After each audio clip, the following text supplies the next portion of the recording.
चंद्रशेखर आजाद पहुंच चुके हैं गांव कुम्हारपुर, नगीना लोकसभा सीट, बिजनौर, उत्तर प्रदेश। यहां पर जनता से सीधे बात करेंगे। आइए हम लोग वीडियो के माध्यम से सुनते हैं, क्योंकि हर कोई तो उनके साथ पहुंच नहीं सकता, इसलिए चंद्रशेखर से जुड़ी खबरों को जानने के लिए चैनल को सब्सक्राइब जरूर करें। जब तक बाबा साहब आंदोलन शुरू करके हमें पैरों पे खड़ा करने के लिए निकले, तो इस देश में वो ताकतें जिन्होंने कभी भी हजारों साल हमारे आंसू भी देखे, हमारे फटे हुए कपड़े भी देखे, हमें बेइज्जत होते भी देखा, अधिकार विहीन भी देखा, वो ताकतें जिन्होंने गैर बराबरी बना के रखी, वो ताकतें भी कुछ ना कुछ कर रही थी। इधर बाबा कि अकेला आदमी बहुत कुछ नहीं कर सकता, लेकिन अकेला आदमी खड़ा हो जाए और उसके साथ लग करने वाले लोग खड़े हो जाएं, तो वो सब मिलकर इतिहास जरूर बदल सकते हैं। ये बहुत आसान मामला है।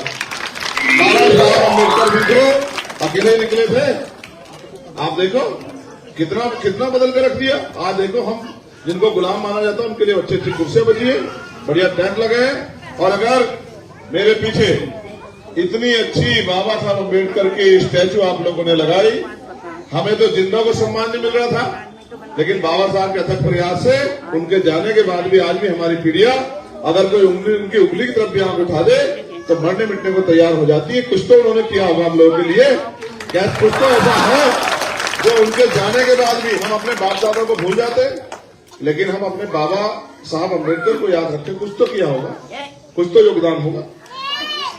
जब तक बाबा साहब आंदोलन शुरू करके हमें पैरों पे खड़ा करने के लिए निकले, तो इस देश में वो ताकतें जिन्होंने कभी भी हजारों साल हमारे आंसू भी देखे, हमारे फटे हुए कपड़े भी देखे, हमें बेइज्जत होते भी देखा, अधिकार विहीन भी देखा, वो ताकतें जिन्होंने गैर बराबरी बना के रखी, वो ताकतें भी कुछ ना कुछ कर रही थी। इधर बाबा साहब ने सत्ता सैनिक दल बनाया, इधर उन्होंने राष्ट्रीय स्वयंसेवक संघ बनाया।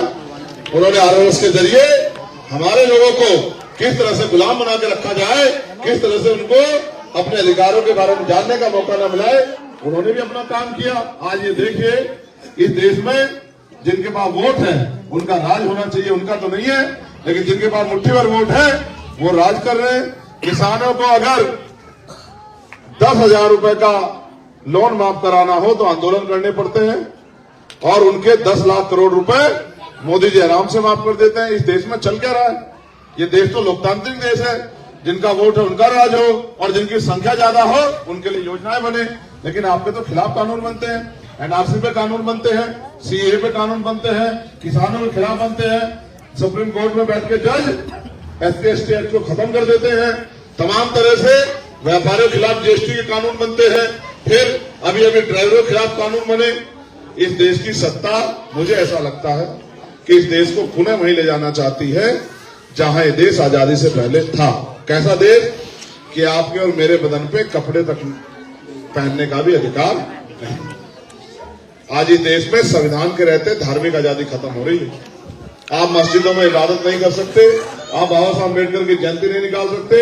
अगर आपके यहाँ प्रमाणित बता रहा हूं शोभा यात्रा ना निकलती हो तो आप परमिशन लेने जाओ, देखो क्या कहेंगे पुलिस के लोग कि नहीं, नई परंपरा नहीं चलेगी, नई परंपरा नहीं करेंगे, परमिशन नहीं देंगे। इसका मतलब इस देश में जिनका राज बड़ी मुश्किल से बाबा साहब ने छीन के हमारे हाथ में दिया था, उनका राज पुनः स्थापित होने की तरफ जा रहा है। ये चुनाव नहीं है, ये इस देश में कर्म मनो की लड़ाई है, और जो लड़ेगा वही बचेगा, और जो घुटने टेक देगा वो इस देश में गुलामी की तरफ बढ़ जाएगा। आपको हमें तय करना है कि हमें इस देश में कैसे जीना है। आज पढ़े लिखे नौजवान बच्चे बेरोजगार घूम रहे हैं। अभी पुलिस की भर्ती आई, आपने देखी होगी, कितने ऐसे बच्चे थे इस गांव के जिन्होंने पुलिस की भर्ती में भाग लिया था। पेपर बाद में आया, उत्तर पहले आया। 48 लाख बच्चों ने फार्म भरा, पर बच्चे 400 रुपए के हिसाब से 200 करोड़ रुपए सरकार के खाते में चले गए, और फिर पेपर लीक हो गया। इनकी पूरी की पूरी भर्ती का बेड़ा गर्क हो गया, किसी को फर्क नहीं पड़ा। अभी आंदोलन कर रहे हैं कि री एग्जाम कराओ। असल ये है, सरकार की मंशा नौकरी देने की नहीं, क्योंकि अगर नौकरी आएगी सरकारी तो उसमें मिलेगा आरक्षण, आरक्षण मिलेगा तो दलितों, पिछड़े, आदिवासियों के बच्चों को भी कुर्सी में बैठने का मौका मिलेगा। ये तो वो सरकारों की सोच है, भारतीय जनता पार्टी आरएस की, इनका बस चले तो ये आपको रोटी खाने का अधिकार छीन ले। आप याद करो, 100 साल पहले पीने का पानी तालाब से पिलाने के लिए बाबा साहब अम्बेडकर ने इस देश में आंदोलन किया। आपका प्यासा गला देख के किसी ने आपके लिए तालाब से पानी पीने की व्यवस्था भी नहीं की। आप इतिहास भूल गए हो। आप ये सोचते हो सब कुछ इतना आसान था। आज आपने मेरे लिए फिल्टर के पानी की बोतल रखी, लेकिन आप याद करो कि आपके बाबा साहब को 100 साल पहले जिनकी मूर्ति को छूने नहीं देते आप किसी को, उनको लाठियां खानी पड़ी देश में आरएसएस के लोगों के द्वारा, जब वो महासत्याग्रह करने जाते हैं। आप महसूस करो कि आज जो हम पे अधिकार है वो मांगने से नहीं मिले। जिनको पीने के पानी के लिए भी लड़ना पड़ा हो, आप महसूस करो उनको मकान बनाना, एजुकेशन लेना, रोजगार करना, नौकरी करना, इसके लिए कितनी कीमत चुकानी पड़ेगी। और जानना चाहते हो तो मेरी माए बैठी है। बाबा साहब ने हंसते हंसते अपने 4-4 बच्चे कुर्बान किए। आप एक बच्चे की उंगली कटी हुई नहीं देख सकते हो, और बाबा साहब ने अपने 4-4 बच्चे हमारे लिए रिश्ता नबूद कर दिए। खुद मिट गए बाबा साहब और हमारे लिए अधिकार दे के गए, और ये कह के गए कि मुझे मेरे जाने के बाद बराबर समझना, जब तक संविधान जिंदा है मैं जिंदा हूं। आज इस देश के संविधान को खतरा हो गया है, और खतरा भी ऐसा नहीं हो सकता है इस देश में भविष्य में कोई चुनाव भी ना, इस तरह के हालात हो गए। मैं आपको याद कराता हूं इस देश में मूवमेंट कैसे खड़ी होती है। मूवमेंट ऐसे खड़ी होती है जब आपके बीच के लोग अपनी गरीबी, बेबसी, लाचारी को समझकर और गांव-गांव जाके समाज को जागरूक करने का काम करते हैं। जब समाज तैयार होता है और समाज एक एक पैसा जुटा के मूवमेंट खड़ी करता है, ताकत देता है, और वोट की ताकत से इस देश में ताकत बनती है। आप 1000 लट लेकर खड़े हो जाओ, आप एक कानून नहीं बना सकते। आप 1 लाख लोग सड़क पे खड़े हो जाओ, आपके हित में एक कानून नहीं बनेगा। लेकिन आप अपनी वोट से चुन के अगर किसी को भेजोगे और वो जाके वहां जाके समस्या के लिए लड़ेगा, तो कानून तो का दूसरी बात है, आपके जो बने हुए कानून है वो भी लागू होंगे। नगीना के लिए मैं बात कह रहा हूं आपको। जब आपको वोट का अधिकार दिला गया तो दुश्मन ये कह रहा था, उसको ये डर था कि भाई अब तो इनके वोट से इनका राज आ जाएगा। तो उसने कहा इनके पास वोट है और हमारे पास नोट है, इनके पास नोट नहीं है, हम इनके वोट को नोट से खरीद लेंगे। और ये हुआ भी। लंबे समय तक हमारा वोट खरीदा जाता रहा। बाबा साहब अपने समाज को समझाते, पैसे वाले लोग आके पैसा देते, वो पैसे वालों के साथ हो जाते। वो कहते बाबा साहब तो खाली बात बताते हैं, पैसा तो ये लोग देते हैं। उनको ये नहीं पता था कि पैसा तो उनके चरणों की धूल होती है जिनका राज होता है। पैसा तो उनके चरणों की धूल होती है जिनका राज होता है, जिन पे पावर होती है। क्योंकि पैसे का निर्धारण सरकार करती है कि किस जाति, किस धर्म, किस गांव, किस क्षेत्र में, किस विभाग में कितना पैसा जाएगा, ये काम तो सरकार करती है। हमारे भोले वाले लोग थे, पढ़ना जानते नहीं थे, ज्ञान था नहीं। फिर बाबा साहब ने नारा दिया, शिक्षित बनो, संगठित रहो, संघर्ष करो। समाज की समझ में आया, जिनकी समझ में आया तैयार हुए। जैसे आज मैं आपके गांव को तैयार करने आया हूं, ऐसे जो जो लोग तैयार हुए उन्होंने वोट का प्रयोग किया तो हमारी ताकत बनी। फिर उनके जाने के बाद 56 में वो 18 मार्च 1956 को कह गए आगरा में कि मुझे मेरे पढ़े लिखे लोगों ने धोखा दे दिया। मैं इस कार्रवाई को जहां तक पहुंचाना चाहता था ये वहां तक नहीं पहुंच पाया। अगर आप मेरे सच्चे बच्चे हो तो इस कार्रवाई को अगर आप आगे ना ले जा सकते उसको पीछे मत जाने देना। मैं अपने लोगों को अधिकार देके जा रहा हूं, मगर आप महसूस करो कि आपको हमारे अधिकार सुनने होंगे। पहले नौकरी आती थी तो कुछ बच्चे आगे बढ़ते थे, अब तो नौकरियां नहीं आती। और जैसा मैंने कहा पेपर लीक हो जाते हैं, अगर पेपर भी ना लीक हो तो 69,000 शिक्षक भर्ती में जिस तरह से 20,000 पद हमारे सरकार के लोगों ने दलित पिछड़े वर्ग के लोगों ने छीन लिए। जो पाल का, प्रजापति का, कश्यप का, जाट का, सैनी का, विश्वकर्मा का, अंसारी का, तेली का, तमाम जो जिनको शेड्यूल कास्ट, शेड्यूल ट्राइब और बैकवर्ड कहा जाता है, चाहे मुसलमानों में हो, चाहे वो शेड्यूल कास्ट में हो, चाहे शेड्यूल ट्राइब में हो, चाहे पिछड़ों में हो, उन सब के बच्चे जो कुर्सी में बैठते वो सारी नौकरी सरकार के लोगों ने अब छीन के अपने लोगों को दे दी। क्योंकि आज संविधान के हिसाब से देश नहीं चल रहा। देश तो ऐसा चल रहा है जिसकी लाठी उसकी भैंस।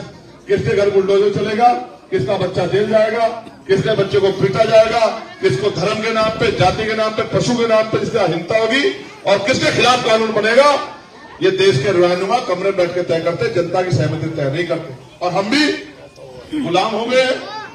पहले हम भी अपनी आवाज को खड़े होकर बोलते थे, हमारे नेता बोलते थे। अब तो सीबीआई इनकम टैक्स का छापा पड़ता है और नेता भाजपा में चले जाते हैं या नेता चुप हो जाते हैं। अब जब कोई लड़ना नहीं चाहता तो भाई मैं क्या करूं, मैंने तो लड़ना ही सीखा।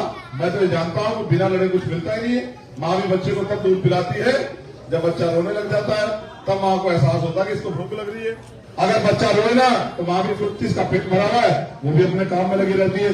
जब तक आप अपने हकों के लिए बोलोगे नहीं, जब तक आप अपने हकों के लिए आवाज नहीं उठाओगे, तो तब तक आपकी सुनवाई इस देश में नहीं होगी। जब जब आपके नेताओं ने बोला है तभी तभी आपको उनका अधिकार मिला है। आप मेरे बारे में जो नहीं जानते, जो जानते हैं उनको तो पता, जो नहीं जानते जानो कि इस देश में अगर कभी भी किसी मजलूम पे आवाज उठी, अन्याय अत्याचार हुआ है, उसके खिलाफ आवाज उठी तो चंद्रशेखर आजाद ने सीना ठोक के साथ दिया। चाहे एनआरसी का मामला हो, एनआरसी का मामला, जिनको आपने वोट देकर ताकतवर बनाया वो अपने रजाइयों में पड़े सो रहे थे, और आपका चंद्रशेखर आजाद दिल्ली की जमा मस्जिद पे भीम आर्मी के साथियों के साथ कंधे से कंधा मिलाकर लड़ रहा था। इसकी कीमत चुकानी पड़ी, इसकी कीमत चुकानी पड़ी। गिरफ्तार हुआ, जेल गया, लाठियां लगी, नखून खींच लिए, और जो जुल्म वो कर सकते थे किया, लेकिन कभी पीठ नहीं दिखाई। जेल से बाहर आया, पूरे देश में साइन बनाता हुआ घूमा। मेरठ आया कि पता लगा यहां गोली चली थी, मेरठ के बच्चों को दफीना में गाजियाबाद में मिला। और फिर मैं नेटोर आया, नेटोर से मेरा दर्द का रिश्ता है, नगीना से मेरा दर्द का रिश्ता है। जब मैं नेटोर आया तो मुझे पता लगा कि सलमान को भी यहाँ सर में गोली मार के मार दिया, और उसके माँ उसकी बहनें जो है वो न्याय के लिए लड़ रही है। यहाँ की उसकी भी लड़ाई लड़ी। जब कोरोना काल आया, निजामुद्दीन मरकज बंद हुआ, तबलीग की जमात पे आरोप लगे, मौलाना साद को बंद करने का प्रयास किया, तब भी चंद्रशेखर आजाद खड़ा था। जब मौलाना कलीम सुद्दी को बंद किया, आरोप लगे, उनकी लड़ाई लड़ने के लिए चंद्रशेखर आजाद खड़ा था। जब तबरेज को यहाँ मारा कासगंज में, तो भी चंद्रशेखर आजाद खड़ा था 1.5 फीट की टंकी पे, जब उसके माँ बाप को पीटा ले जाके इन्होंने, जब नासिर जुनैद को मार मार के हरियाणा में लाके तथाकथित गौ रक्षकों ने उनको जिंदा जला दिया। उन 3-4 स्टेट में उनके लिए आंदोलन करा के मुख्यमंत्री में नाका गड़वाना वाला चंद्रशेखर आजाद था। और जब जब दुनिया में भी, क्योंकि भीम आर्मी की वजह से पूरी दुनिया के लोग जानते हैं हमें, इस दुनिया की सबसे बड़ी मैगजीन टाइम्स मैगजीन भी इस देश में से अकेले आदमी का जिक्र करके लिखती है कि चंद्रशेखर आजाद यहाँ उभरता हुआ नेता है। तो फिलिस्तीन में भी जब अन्याय हुआ तो पूरे भारत से बोलने वाला अकेला चंद्रशेखर आजाद था। वरना ये कह लिया गया कि अगर कोई कमजोरों का समर्थन करेगा तो उसको देख लिया जाएगा। हमने चलन करके कहा कि अगर तुम्हारी माँ ने दूध पिलाया तो हमें रोक के दिखाओ। तो हम तो जुल्म के खिलाफ लड़ने वाले हैं, क्योंकि हमें बाबा साहब अम्बेडकर ने सिखाया कि अन्याय करने वाले से अन्याय सहने वाला दोषी होता है। किसानों ने 13 महीने आंदोलन चलाया, हम कंधे से कंधा मिला के साथ रहे। जब महिला पहलवानों पर अन्याय हुआ, हमने उनकी आवाज बनने का काम किया। जब 2 अप्रैल में हमारे स्टेट को चोट पहुंचाई, हमने पूरे देश में आंदोलन किया। 17 लोगों ने शहादत दी। जब जब दिल्ली में गुरुघर तोड़ा, जिस सदगुरु रविदास जी महाराज को आप अपना पिता मानते हो, कुलगुरु मानते हो, उनके मंदिर को तोड़ने का काम किया। उनके गुरुघर को हमने ईंट से ईंट बजा दी सुप्रीम कोर्ट और सरकार की। हम 96 लोग 6 दिन तक जेल में रहे, हर जुर्म सह के। अभी भी औरैया में, उन्नाव में, हाथरस में जब आपकी बेटी को अपमानित करके और कचरे की तरह जला दिया, तो भी आपने चंद्रशेखर आजाद ने सीना ठोक के सरकार का गिरवान पकड़ के उस बहन के परिवार को न्याय दिलाने का काम किया। आप 13.2 का मामला हो, नीट का मामला हो, प्रमोशन रिजर्वेशन का मामला हो, कोई ऐसा मामला नहीं। और अब तो जब ईवीएम के द्वारा वोट की चोरी हो रही, तो ईवीएम के खिलाफ भी डंडा झंडा लेके चंद्रशेखर आजाद उसके साथी दिल्ली में भी लड़ रहे हैं, कोर्ट में भी लड़ रहे हैं। और हमारा प्रयास है कि ईवीएम द्वारा वोट की चोरी बंद हो, चुनाव बैलेट पेपर से हो, इसके लिए भी हम लोग लड़ रहे हैं। और अगर ईवीएम द्वारा भी चुनाव हो तो जो वीवीपैट से पर्ची निकल के आती है वो मशीन में ना गिरे, हमारे हाथ में आए और हम उसको अच्छी बात देखभाल के उसको जमा करा दे। हमने इनसे कहा कि भाई आप ईवीएम से गिनती मत कराओ, मशीन से आप हमारी पर्ची गिन के बता दो कि कितनी पर्ची हमारे पक्ष में है। हम तो पर्चियों से वोट चाहते हैं। लेकिन आप ये सुनो कि जब तक, क्योंकि भारत की पार्लियामेंट वो पंचायत है, वो मंदिर है जिसको पूरी दुनिया सुनती है, जब तक इस देश में आपकी कोई बोलने वाली वॉइस नहीं जाएगी तो पूरी दुनिया को पता नहीं रहेगा कि हम अपने देश में 2nd दर्जे के नागरिक बना के हमें रखा जा रहा है। और हमारी सामाजिक, आर्थिक, धार्मिक आजादी को भी बंधक बना दिया गया है। अगर कोई बोलता है तो झूठे मुकदमे जेल, सीबीआई, इनकम टैक्स के छापे लग जाते हैं। और अगर मेरे जैसा कोई हो तो उसके ऊपर गोली चलाई जाती है। मैं तो गोली खाकर बैठा, लेकिन कभी मैं डरा नहीं। और आज भी मैं यहाँ खड़ा हूं, मौत एक बार आएगी, लेकिन मैंने हाथ फैलाना नहीं सीखा। मैं आपका खून हूं, मैंने लड़ना सीखा है। और जब तक मेरे शरीर में लहू दाखिल करता रहेगा, मैं पूरी जिम्मेदारी से लड़ता रहूंगा। क्योंकि मैं जानता हूं कि मांगने सिर्फ भीख मिलती है, अधिकार छीने जाते हैं, और जो छीनने के लिए ताकत की जरूरत होती है। सड़क की लड़ाई में सड़क में लड़ता हूं, मैं आपसे सदन की ताकत मांगने के लिए आया हूं, क्योंकि अगर अकेले चंद्रशेखर को लड़नी होती तो वो खून का एक कतरा लगा के लड़ लेता। ये लोकतंत्र है। यहाँ तो आप जिसको ताकत हो, जैसे भाई ने कहा, प्रधान जी ने, कि हमने हमारी बड़ी नेता को बना के भेजा, उसके हाथ को ताकत दी, तो हम अपने भाई को क्यों दे सकते? ये तो फैसला आपको करना है कि अगर आप ये मानते हैं कि आपका भाई 24 घंटे 7 दिन आपके लिए खड़ा है, तो एक मौका आपको चंद्रशेखर आजाद को भी देना चाहिए। आपने सब लोगों को मौका दिया, आप महसूस करो। मैं पहली बार आपके गांव में आया, पिछली बार आपने वोट दी थी सब लोगों ने लोकसभा में। भाई किसको वोट दी थी प्रधानमंत्री? सच बताना। गिरीश चंद्र जी को, बसपा को जीते थे ना? वो जीते थे ना? तो ये बताओ 5 साल में कभी आया आप यहाँ कि भाई आपके बच्चों को रोजगार क्यों नहीं मिल रहा, मैं मदद करूंगा? कभी पार्लियामेंट में बोले क्या कि भाई मेरे क्षेत्र में मैं वहां से चुन के आया, वहां की जनता ने मुझे वोट दिया, भाई मेरे यहाँ तो बड़े बड़े यूनिवर्सिटी कॉलेज नहीं है, अस्पताल नहीं है, मेरे यहाँ तो एम्स नहीं है, मेरे यहाँ तो इंडस्ट्रियल एरिया नहीं लगा, मेरे यहाँ तो किसानों को फसल का दाम नहीं मिल रहा, मेरे यहाँ तो पुलिस का जुर्म जाते हैं। कभी बोलेगा? जब आपकी आवाज नहीं उठेगी तो भाई आपके क्षेत्र में काम कहां से हो जाएगा? जब कभी कहीं भी कोई आपके क्षेत्र की आवाज उठेगी तभी तो सरकार की आंख खुलेगी। सरकार तो गूंगी बहरी है ही, उनके झूठ को सच साबित करने के लिए तो मीडिया है ही। आप मेरी बात पे गौर करो। आप 10 रुपए का सामान खरीदने जाते हो तो 5 बार उस सामान को चेक करते नहीं करते कि ये सामान खराब तो नहीं है, ये सामान इसका पैकेट खुला हुआ तो नहीं है, इसमें जो अंदर सामान है वो कम तो नहीं है? करते हो नहीं करते? बताओ भाई। तो जब 10 रुपए के सामान को चेक करते हो तो ये करोड़ों रुपए से कीमती बाबा साहब अम्बेडकर के बच्चों के खून से मिली वोट को जब देने जाते हो तो एक बार ये भी सोचते हो कि नेता हमारी लड़ाई लड़ेगा नहीं लड़ेगा, ये हमारे साथ खड़ा होगा नहीं होगा, ये हमारे लिए कभी खड़ा था नहीं खड़ा था, ये हमारी आवाज बन सकता नहीं बन सकता है, ये कभी हमें लिए हमारे बच्चों के लिए हमारे लिए कुछ कर सकता नहीं कर सकता। आप जानना चाहते हो? इस देश के हर व्यक्ति को बेहतर से बेहतर रोजगार मिल सकता है, इसकी गारंटी भारतीय संविधान देता है। कैसे? ये भी सुनो। हम चाइना से, बांग्लादेश से लाखों करोड़ों रुपए का माल हर साल खरीदते हैं। वही माल अगर मैन्युफैक्चरिंग होकर हमारे यहाँ बनने लग जाए तो हर घर तक रोजगार पहुंच जाएगा, मां बहनों तक, नौजवानों तक, बुजुर्गों तक, हर घर तक रोजगार पहुंच जाएगा। जो पैसा लाखों करोड़ रुपए अडानी अंबानी का माफ होता है, वही पैसा अगर नौजवानों को बिजनेस करने के लिए दिया जाए तो यहीं पे छोटे छोटे इनके व्यापार खड़े हो जाएंगे, सरकार की आमदनी भी बढ़ेगी और गरीबों के घर में रोजगार भी आएगा। जो बैकलॉग बचा हुआ है, अभी सेंटर में 10 लाख से ज्यादा नौकरियां हैं सरकारी। अगर वो सरकारी नौकरियां जारी कर दी जाए तो 10 लाख परिवारों को सरकारी नौकरी मिलेगी, 10 लाख परिवार अपने पैरों पर खड़े हो जाएंगे।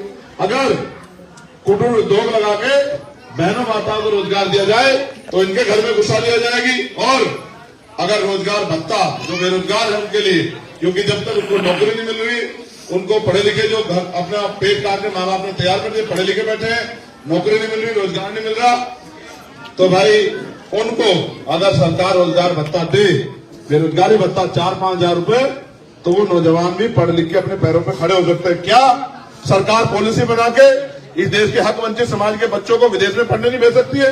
क्या नहीं कर सकती है सरकार? सरकार सब कुछ कर सकती है, लेकिन सरकार ये करना इसलिए नहीं चाहती क्योंकि अगर आपकी जेब में पैसे आ गए तो आप गुलाम नहीं करोगे इस देश में, आपका हाथ ऐसे नहीं फैलेगा। फिर आप 5 किलो राशन पे वोट नहीं दोगे, फिर तो आप राज करने की सोचोगे, क्योंकि जिनका पेट भरा होगा वही तो कुछ सोचेंगे, जो सुबह मजदूरी में चले जाते हैं बेचारे क्या सोचेंगे।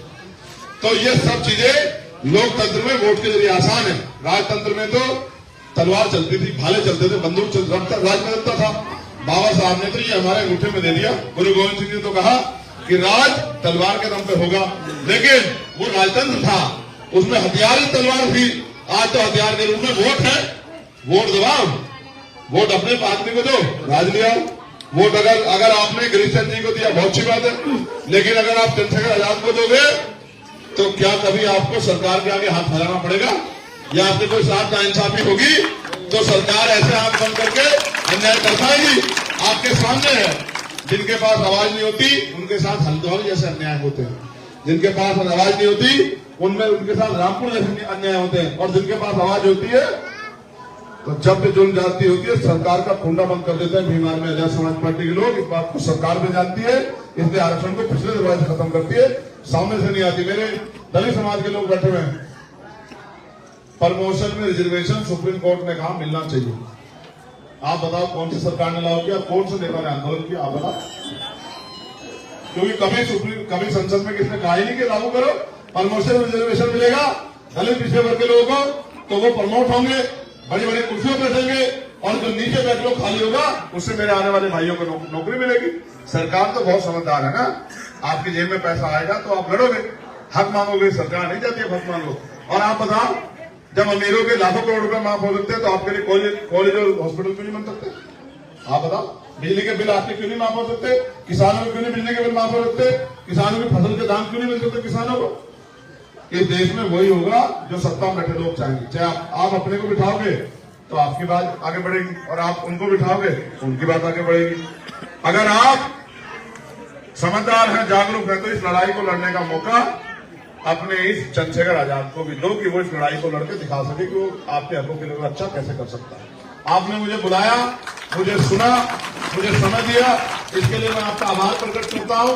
लेकिन मैं आपसे साथ साथ ये भी कहता हूं, अगर आप इस बार चुनाव में अपने छोटे से चंद्रशेखर को मजबूत बनाना चाहते हैं, जो सड़क पे लड़ाई लड़ी उसको सदन में ले जाना चाहते हैं, तो केतली को वोट करें।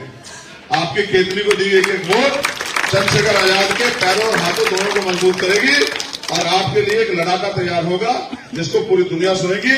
जब वो पार्लियामेंट में खड़े होकर अपने लोगों के हक अधिकार के लिए बात रखेगा तो फिर सरकार आपके हकों की चोरी नहीं कर पाएगी। एक आखिरी बात आपसे ये है, ये देखो क्या लिखा है, क्या लिखा है बताओ? एक वोट। तो सच ये है, ये मैंने माननीय काशीराम साहब से सीखा, उन्होंने कहा जो सहारा देगा वो इशारा भी देगा। भाई ये लड़ाई मेरे अकेले की तो नहीं है, आप बताओ, ये हम सबकी लड़ाई है, मेरी अकेले की लड़ाई है क्यों भाई बताओ? सबकी है।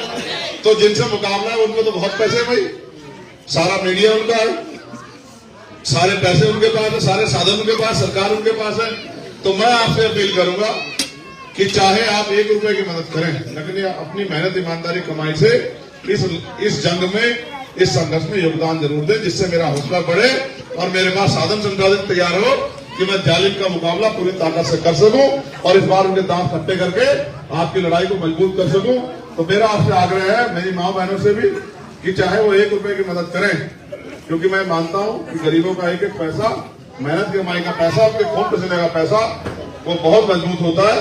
तो मुझे अमीरों के लाखों करोड़ रुपए की जरूरत नहीं, धंधा सेठों के, मैं अपने हक वंचित कमजोर समाज से अपील करता हूं कि वो इस लड़ाई में मेरी आर्थिक मदद भी कराएं, और दोनों हाथ उठा के मुझे आशीर्वाद भी दे कि मैं इस जंग को जीत के उनकी इस लड़ाई को दिल्ली लेके जाऊं और उनके अधिकारों को सुरक्षित रखने का काम करूं, और भारतीय संविधान की भी रक्षा करने का काम करूं, अपनी वोट की भी रक्षा करने का काम करूं, और अपने भाइयों बहनों के लिए नए अवसर भी तैयार करवाने का काम करूं।